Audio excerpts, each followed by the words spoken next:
Alors bonsoir Martin, je vous Bonsoir. présente Martin Windel, ce guide nature bien connu. On a déjà fait un reportage ensemble sur la migration des amphibiens, Oui. pas très loin d'ici. Donc nous sommes à Ploustert. Oui, c'est ça. On est ici à la réserve naturelle et ornithologique de Ploustert. C'est un peu ton fief. Ouais, Voilà. comme une Warneton. Voilà. Donc qu'est-ce que tu y fais enfin, donc tu es guide nature, Oui. quels sont tes- Je suis président de l'association locale Liste Nature, des cercles des naturalistes de Belgique. Mais bon, je m'occupe de tout ce qui est environnement sans être sectaire, puisque les amis français sont toujours les bienvenus. Et que Voilà. la nature ne connaît pas la frontière. Je peux le confirmer. Pas de frontières, ni linguistiques, ni politiques, ni Voilà. d'État. Voilà. La nature, Comme les c'est animaux partout. finalement. Voilà, comme les animaux. Comme les animaux. Ok. Donc ce soir, donc, on accueille apparemment des spécialistes des chauves-souris. Oui. Dès que j'ai entendu ces gens dire, voilà, on va venir dans ta région prospecter, j'étais mais vraiment aux anges parce que on est une région un peu, une enclave et on est un peu oublié de temps en temps. Et puis je sais que les gens aiment bien venir chez nous. C'est un peu comme dans le film des Ch'tis, ils pleurent deux fois. Voilà, La première c'est fois ça. quand ils arrivent, l'autre quand ils repartent. Mais donc je suis content parce que ça permet de faire un inventaire, d'avoir une idée, une image globale de ce qui peut être vu chez nous. Donc ici ça va être les chauves-souris, c'est quand même super. En journée, ils vont faire quelques églises de l'entité pour chercher après les chauves-souris. Donc c'est intéressant. D'accord, ce sont quand même Et puis moi j'apprends. On apprend toujours, de toute façon, dans la nature. Voilà. Quel que soit On n'est notre pas âge. spécialisé. Nous ne sommes pas des perdreaux de l'année, ni toi ni moi. Voilà. Et donc on Parle constate pour quand toi, même. mais bon. On constate quand même qu'on apprend toujours. Bon, Martin en connaît plus que moi évidemment, mais bon, quand même, on apprend toujours. Et effectivement, les chauves-souris, comme ce sont comme des animaux essentiellement nocturnes, Ouais. tout au moins dans leurs déplacements, c'est tout d'autant un plus autre. intéressant d'avoir des spécialistes qui ont les moyens de détermination, D'investiguer, d'abord de de les- détection, ouais, voilà, de détermination, voilà. etc. Ouais, par ouais. les captures, par les écoutes, etc. Donc on en attend beaucoup. Ah oui, j'espère bien, parce que j'ai l'impression qu'on va avoir des surprises. D'accord. Je- Eh ben, écoute, J'espère. Allez. on croise les doigts. Donc je m'appelle Pierrette et donc je travaille chez Natagora sur les chauves-souris et on est ici dans le cadre d'un projet interrégional ou Interreg, un micro-Interreg qui associe les Flamands du Regional Landscape Outland, les Wallons de Natagora Plicotus et les Français de la Commission mammalogique du nord de la France et on travaille ensemble à des inventaires toutes ces semaines. Quelle technique on va employer ce soir? En fait, je pense qu'on va essayer de faire des captures, c'est ça? C'est ça, donc on a posé des filets dans des endroits qui nous semblent pertinents, on espère qu'on ne se trompe pas, pour essayer de capturer des chauves-souris qui vont se prendre dans le filet, on va les sortir délicatement, assez vite parce que sinon elles s'en vont, et on va regarder quelle espèce il s'agit, est-ce que c'est un mâle, une femelle, est-ce qu'elle allait, et si c'est une espèce d'intérêt, on va lui coller un petit émetteur pour essayer de retrouver la colonie qui doit se trouver dans les alentours. Et cet émetteur, il a une durée de vie, enfin vous pouvez espérer un suivi sur combien de temps? Alors ça dépend du poids de l'émetteur et donc ça dépend du poids de l'animal. Plus la chauve-souris est petite, plus on colle un émetteur très léger. Moins ça dure longtemps, mais au minimum on a une semaine, 10 jours de suivi possible. Parfois plus, parfois 3 semaines. Tant qu'il reste collé, parce que évidemment ça dérange un peu l'animal qui a tendance à vouloir se l'enlever. Et donc quand il se l'enlève, il tombe et alors il est perdu aussi. Toutes les chauves-souris sont insectivores et donc le fait d'avoir des milieux qui font l'interface comme ça de plusieurs types d'habitats, souvent c'est des milieux assez riches. Il y a beaucoup de chauves-souris qui suivent les alignements linéaires, qui viennent chasser sur les plans d'eau et puis qui vont après circuler dans les drèves et dans les forêts alentours. Donc a priori oui, ça pourrait être dans ce type de milieu-ci qu'on a le plus de chances d'attraper un peu différentes espèces de chauves-souris. Alors justement par rapport à ton expérience, on peut espérer combien d'espèces? C'est toujours difficile à dire ça. Voilà.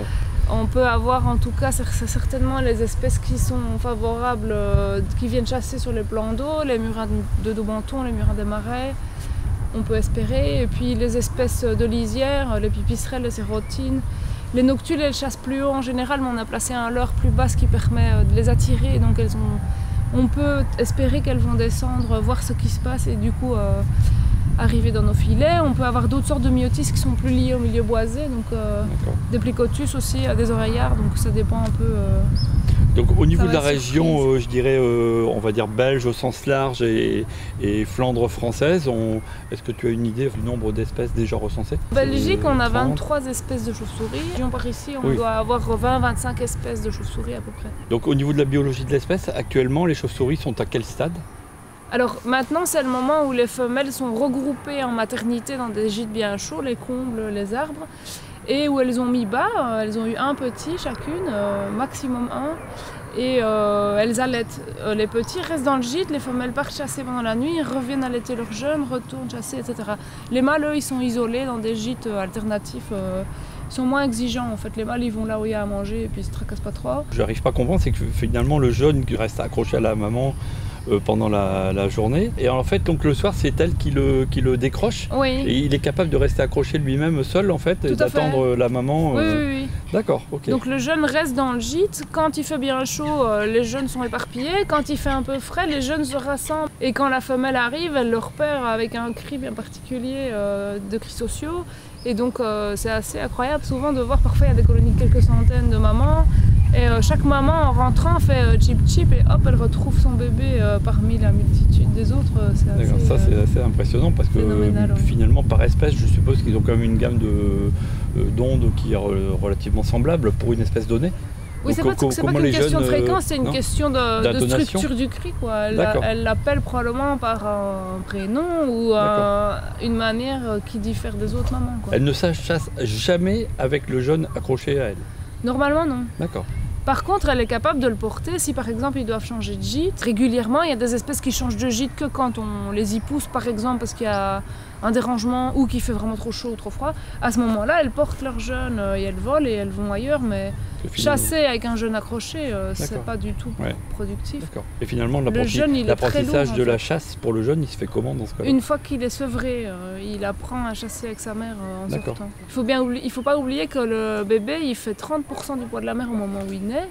Ce qui est quand même assez impressionnant parce qu'à l'échelle humaine, ça fait 20 kg de bébé dès la naissance. Et puis il grandit. Si la maman elle doit porter tout ça pour aller chasser, c'est vite très très lourd, quoi. En Pierrette, tu peux nous dire ce que tu fais? Ça c'est un détecteur d'ultrasons qui permet d'entendre les chauves-souris qui chassent. Et donc j'écoute pour voir ce qui se passe. Quand on a l'habitude, on arrive à reconnaître les différentes espèces de chauves-souris grâce au son qu'elles font et à la fréquence à laquelle elles le font. Il commence à faire noir, donc c'est le moment où les mamans vont sortir des colonies et donc il faut le temps qu'elles arrivent jusqu'ici, quoi. D'accord, bon, et puis vu les insectes qu'il y a devant notre plaque LED, à mon avis, il y aura de la nourriture, il y a de la nourriture potentielle. Va sûrement les attirer là, oui. L'or, c'est une petite machine qui produit des cris sociaux de chauves-souris, de toute une série d'espèces qui tournent en boucle. Et ça attire les autres individus parce que ce sont des cris d'appel, de détresse ou d'espèces. Et donc ça permet notamment de capturer des espèces qui chassent très très haut dans le ciel et qu'on n'arrive jamais à capturer avec un filet suffisamment haut. Ce genre de truc les fait descendre plus bas et donc ça permet d'avoir une idée plus complète de ce qui se passe sur site. Tu fais en sorte qu'elle tombe pas et alors tu vas essayer assez vite de lui bloquer la mâchoire pour pas qu'elle se morde le doigt. Donc pour ça il faut mettre ton pouce en dessous comme ça, tu vois. Ah d'accord. Et puis alors tu libères d'abord les pattes arrière et le pet, si tu as l'occasion. Tu t'occupes d'une aile. D'accord, ouais. Tu enlèves les petits fils en les passant au-dessus et en tirant tout délicatement. Voilà, une fois que tu as une aile, tu la replies, tu la tiens avec ton doigt. Et puis tu libères l'autre aile. Qu'est-ce qui se passe? C'est la maille qui bloque au niveau du coude. Donc il faut alors à ce moment-là aller chercher par en dessous, libérer le coude. Et puis une fois que tu es là, tu vois, tout glisse tout seul au-dessous du pouce. Tu t'occupes pas du reste en dessous tant que ça tire pas trop fort et hop, tu la sauves. En entier. 5,8. 5,8 grammes.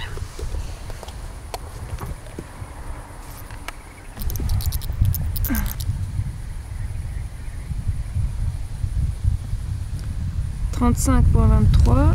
C'est un juvénile aussi, tiens. 53,38. 44,90. C'est un mâle. Donc les mâles, ils ont un zizi, qu'on voit bien là, qui est tout fin ici.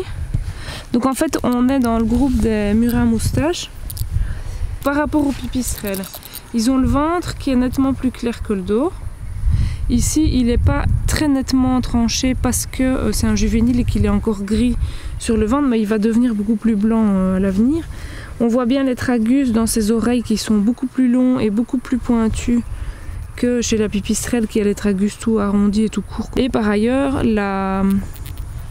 l'absence de lobe au-delà de l'éperon ici est vraiment un critère en faveur des myotis aussi. Comme on voyait tout à l'heure chez la pipistrelle, elle avait un lobe, et ben celle-ci elle n'en a pas. Donc on est dans le groupe des murins. Le groupe des murins, il y a les petites espèces, il y a le murin de Daubenton et le groupe des murins à moustache. Ici on est dans le groupe des murins à moustache parce qu'il est très foncé de figure. Il a des petits pieds, le murin d'Aubenton il a vraiment des grands pieds parce que comme il chasse au-dessus de l'eau, c'est celui qui chasse au-dessus de l'eau comme ça, il attrape les proies avec ses pieds et pour ça il a des grands pieds en fait. Donc les deux myotis qu'on appelle pêcheurs qui chassent les insectes au-dessus de l'eau, ils ont vraiment des très grands pieds. Donc plus de la moitié de leur tibia. Or ici c'est une espèce à petits pieds, on peut le mesurer si on veut, mais donc ça fait moins de la moitié de son tibia qui est là, donc le tibia. Et donc c'est une espèce à petits pieds. Donc dans ce groupe des espèces à petits pieds, donc des murins à moustache, on a trois espèces, le murin à moustache, le murin de Brandt et le murin d'Alcatoé. Le murin de Brandt, il a le pénis en massue, donc il est beaucoup plus gros son pénis. Ici c'est un pénis tout fin, qu'on appelle souvent pénis spaghetti. Tout fin et tout cylindrique. Et donc on n'a plus que deux espèces, le murin d'Alcatoé et le murin à moustache. Ici c'est un murin à moustache parce que le murin d'Alcatoé il est beaucoup plus petit. Mysticinus Myotis, oui. Mystacinus. Myomyst. Et le murin d'Alcatoé par ailleurs il est jamais aussi noir de visage, même quand il a... c'est avec un Y, je sais plus. Je crois que c'est un Y. Même quand il est juvénile. Ouais, mais pour le... C'est un petit enregistreur d'ultrasons, ça s'appelle AudioMote. En anglais, mote pour les mythes, hein, les mouchettes. Et donc ça peut enregistrer les ultrasons jusqu'à une fréquence d'échantillonnage de 384 kHz. Et donc ça nous permet d'enregistrer les chauves-souris qui émettent des sons d'écolocation les plus élevés. Donc les Kythérinolophes à 110 kHz.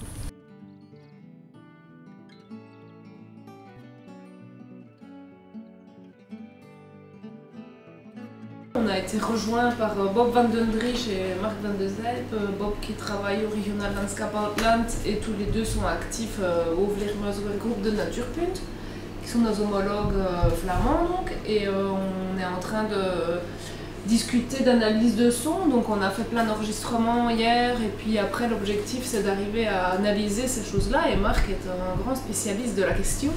Il nous a réexpliqué brièvement les différentes techniques, les différentes méthodes d'inventaire et puis les différentes manières de reconnaître les espèces. Et puis après Bob voulait nous parler de télémétrie, qui est une autre technique qui vise elle à suivre des chauves-souris avec un émetteur qu'on leur a collé sur le dos. On travaille en après-midi, au matin on a dormi, en après-midi on réfléchit, on analyse les sons, on discute. Voilà, c'est aussi ça la richesse des projets interrégionaux comme ça, c'est de pouvoir échanger entre partenaires de différents pays.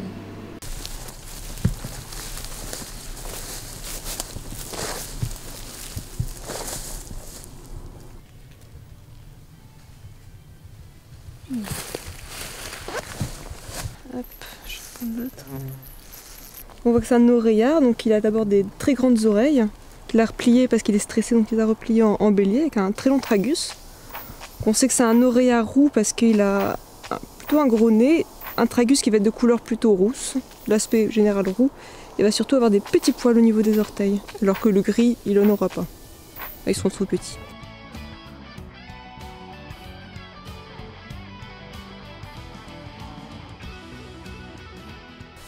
Donc souvent on travaille avec les crottes soit pour faire une analyse du régime alimentaire, donc savoir ce qu'il a mangé exactement, soit pour faire des analyses de dynamique des populations, donc voir en quoi les individus sont bien différents les uns des autres, qu'il y a bien une variabilité génétique qui rend la population viable dans la zone. Donc ça implique de l'analyse ADN de l'animal en question. Un tragus très arrondi, enfin un peu de champignons. Le tragus, c'est ce qu'il y a juste au niveau de l'oreille, à l'intérieur de l'oreille, ici. C'est très grande forme de champignons.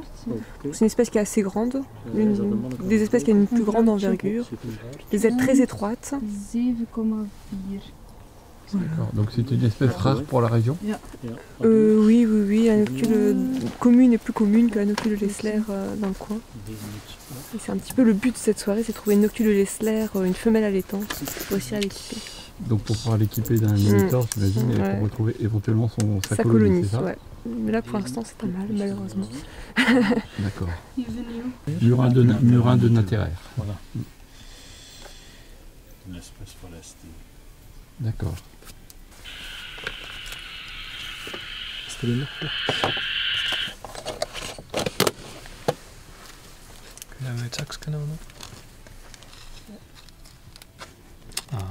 En équipe, on va poser un petit émetteur. On a coupé quelques poils, on a mis la colle chirurgicale. C'est un émetteur qui fait moins de 5% du poids de la bête.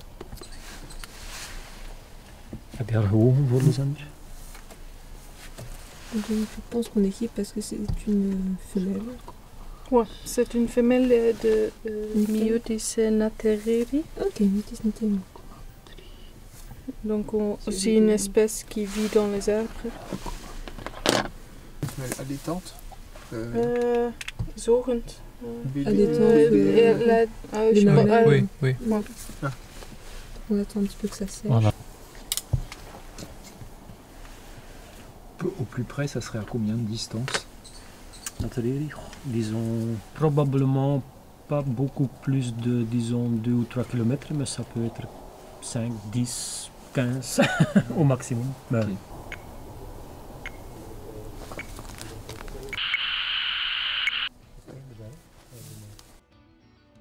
Ça c'est une espèce, c'est Myotis natereri, donc c'est une espèce qui est assez chouette. Elle chasse les araignées, en général dans les toiles orbiculaires, et donc elle a comme critère morphologique plusieurs choses très caractéristiques, qui sont notamment qu'elle a des tragus, donc les petites pointes dans les oreilles qui sont particulièrement longs et effilés, comme des petites pointes comme ça, et qui font plus de 2/3 de la longueur de son oreille. Et puis alors, entre la patte et la queue, elles ont un éperon qui est chez les nateraires en forme de S, donc il est ondulé.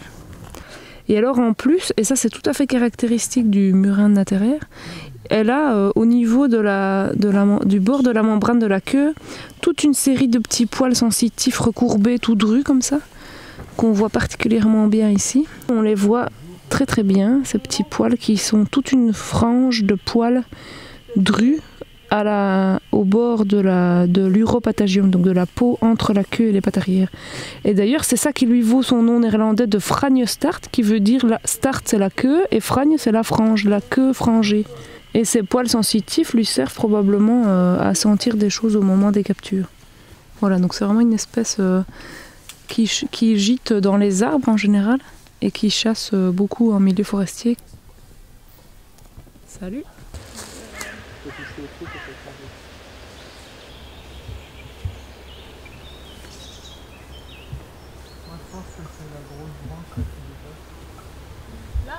Hier soir, on a équipé 3 individus, un murin de nateraire et femelle allaitante et 2 noctules de Lessler, qui était l'objectif visé de la soirée, donc on est content. Et donc là, on est en train de chercher avec des antennes directionnelles l'endroit où se trouve la colonie. Donc on cherche à maximiser les bips pour essayer de retrouver l'arbre dans lequel va se trouver la colonie, donc les mamans et leurs bébés, pour pouvoir revenir compter ce soir ou en tout cas savoir caractériser les gîtes, trouver exactement où elles se trouvent. Alors, je vais d'abord mesurer la circonférence. Ici on voit des trous, on va essayer d'aller voir si on voit des animaux à l'intérieur.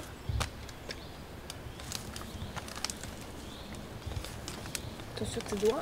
Ouais, t'inquiète pas, je suis pas comme...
Nous sommes sur le site, un site du département du Nord, au parc Marguerite Yourcenar, au Mont-Noir.